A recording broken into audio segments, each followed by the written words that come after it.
Tuh kan dibilangin juga Bismillahirrahmanirrahim. Alhamdulillahirrahmanirrahim, masih di indahnya Ramadan dan bersama saya Jody. Nah, gimana? Ayo dong, belum imsak. Dimakan, dimakan, dimakan, dimakan. Yang di rumah juga gitu ya, nikmati sahurnya dan nikmati juga karena sebentar lagi kita akan menjelang imsak. Tapi sebelum itu, nah di sini nih semua ada yang mau bertanya di sini. Yang pertanyaan pertama jatuh kepada akhwat dulu deh. Iya, silakan. Ada akhwat atau? Oh, yang sana ternyata. Oh, silakan. Iya, masya Allah. Wow, peci si merah, merah nih ya. Ya, ya langsung. Bismillahirrahmanirrahim. Assalamualaikum warahmatullahi wabarakatuh. Waalaikumsalam warahmatullahi Nama wabarakatuh. saya Kurtubi. Oh ya, Gini Ustadz, sebagai seorang pendidik atau sebagai seorang guru, bagaimana kita memanage marah terhadap siswa-siswi kita atau para pelajar? Karena kalau kita lihat cerita-cerita orang-orang terdahulu atau kita ketika kita kecil dulu, bahwa pendidikan dengan dulu dengan sekarang sangat jauh berbeda. Dulu guru kita marah, kemudian kita dipukul dan lain sebagainya. Tidak ada yang melarang, kemudian tidak ada yang dilaporkan dan lain sebagainya. Tapi justru malah menjadikan anak-anak yang berhasil. Nah, sekarang ini dari zaman yang modern ini, sebagai guru kita dilarang untuk marah sama siswa-siswi kita. Bahkan kalau ada saja tindakan kekerasan, langsung dilaporkan ke hukum dan lain sebagainya. Jadi bagaimana sebetulnya dalam persepsi Islam sebagai seorang pendidik memanage marah terhadap siswa-siswinya. Terima kasih. Assalamualaikum warahmatullahi wabarakatuh. Ustaz Zaki, sepertinya antum nih, ya. Ini lagi seru-seru juga banyak banget nih. Gini doang udah bisa langsung laporan nih. Silakan. Baik, bismillahirrahmanirrahim. Guru itu adalah pengganti orang tua di rumah. Ya. Jadi ada satu kalimat-kalimat hikmah bahwa ternyata guru ini sosok yang harusnya memberikan contoh, bukan hanya dia sekedar menyuruh dan memerintahkan saja. Maka ada kalimat, ya akhi, lan tanalal ilma illa bisittatin. Saumbi ka antak siliha bibayanin zakaun wa hirsun wa suhbatul ustadz. Ternyata memuliakan itu adalah salah satu syarat mutlak untuk mendapatkan ilmu. Zaman dulu kita, bagaimana justru kita dididik dengan pendidikan yang tegas. Bukan keras ya, tapi tegas. Justru dengan tegas itulah yang pada akhirnya membuat kita merasa disiplin, nilai-nilai pondok, nilai-nilai sekolah, madrasah, pesantren yang bisa kita aplikasikan dalam kehidupan sehari-hari. Nah, bedanya dengan zaman sekarang, zaman now, kita terbentur dengan beberapa regulasi dan peraturan. Maka yang harus kita rubah adalah bagaimana sikap kita dalam mendidik. Karena bagaimanapun guru ini adalah cetak biru di madrasah, di sekolah. Maka dulu di zaman pesantren itu diajarkan salah satu prinsipnya adalah satu dalam akidah, toleransi dalam ibadah. Keras, tegas, tapi subhanallah itu menjadi prinsip hidup. Namun sekarang bagaimana dunia pendidikan sudah diwarnai dengan teknologi yang begitu canggih. Ya. Maka sebaik-baiknya guru adalah tetap kita berakhlak, kita memuliakan murid, dan yang terpenting adalah bagaimana kita memberikan contoh, bukan hanya sekedar menyuruh. Begitupun orang tua ke anak. Ya. Kan banyak yang cuma nyuruh doang nih. Ya. Nyuruh sholat berjamaah, tapi itu bapak sholatnya di rumah. Nyuruh ngaji, tapi dia nggak pernah ngaji. Maka contoh itu adalah satu metode yang terbaik dan efektif untuk mendidik anak-anak kita.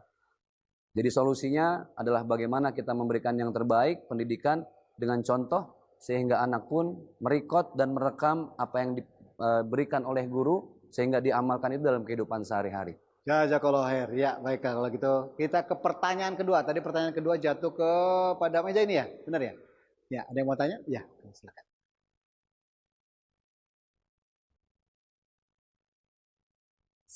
Assalamualaikum warahmatullahi wabarakatuh. Waalaikumsalam warahmatullahi wabarakatuh. Ustadz, perkenalkan nama saya Asti.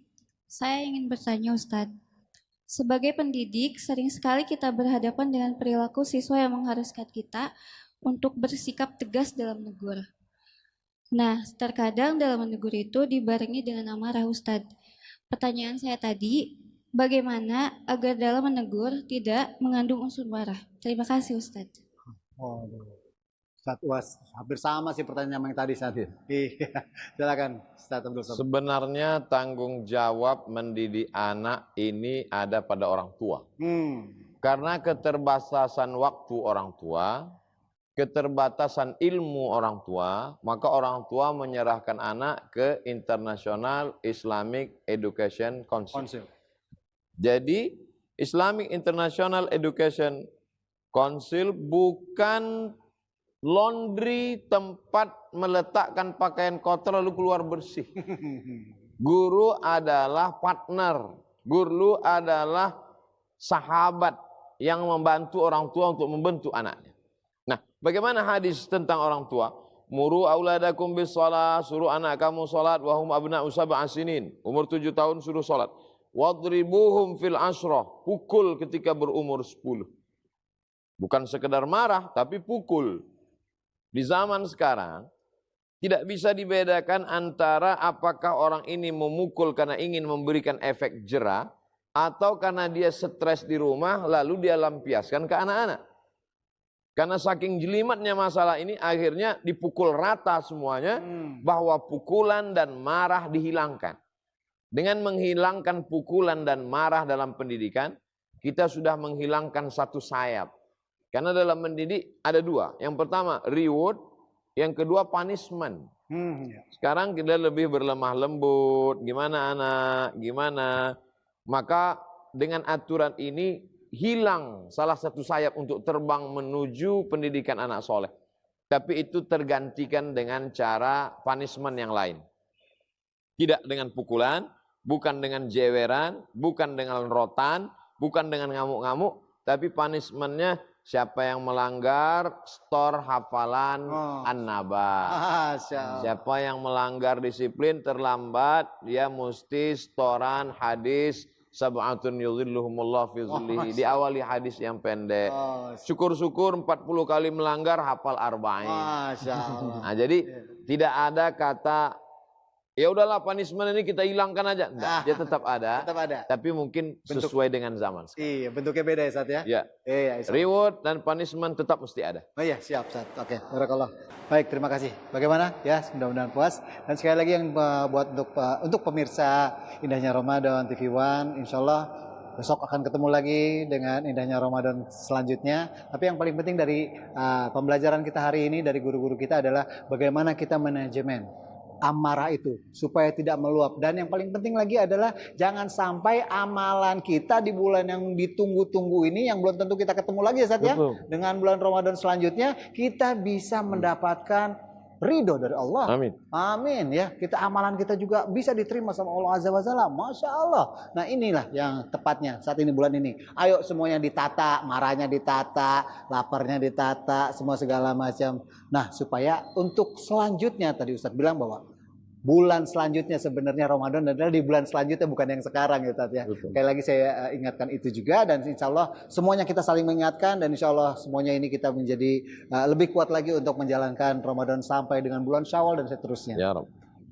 Baik, kalau gitu terima kasih banyak Jazakallahu khair buat Ustadz Zaki, Ustadz Abdul Somad.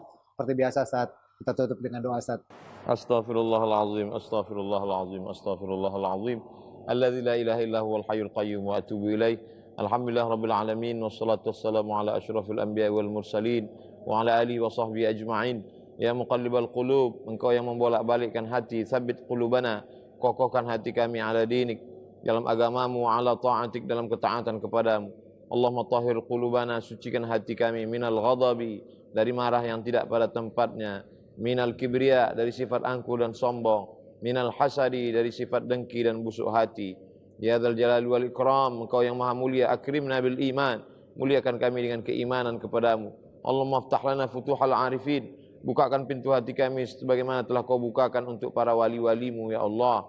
Warzuqna fahmal mursalin, berikan kami pemahaman agama yang benar seperti yang kau berikan kepada para rasulmu, yang kau berikan kepada pewaris para rasul, para alim ulamamu ya Allah. Rabbana atina fid dunya hasanah wa fil akhirati hasanah wa qina adzabannar. Wa sallallahu ala sayyidina Muhammad wa ala alihi washabbihi wasallam. Walhamdulillahirabbil alamin. Alhamdulillah, barakallahu fik, jazakallahu khair untuk Ustaz-Ustaz dan Iya. gitu ya untuk semua yang ada di sini. Dan kemana-mana karena masih ketemu lagi besok dengan indahnya Ramadan. Saya Jody Sumantri, undur diri. Wassalamualaikum warahmatullahi wabarakatuh. Waalaikumsalam.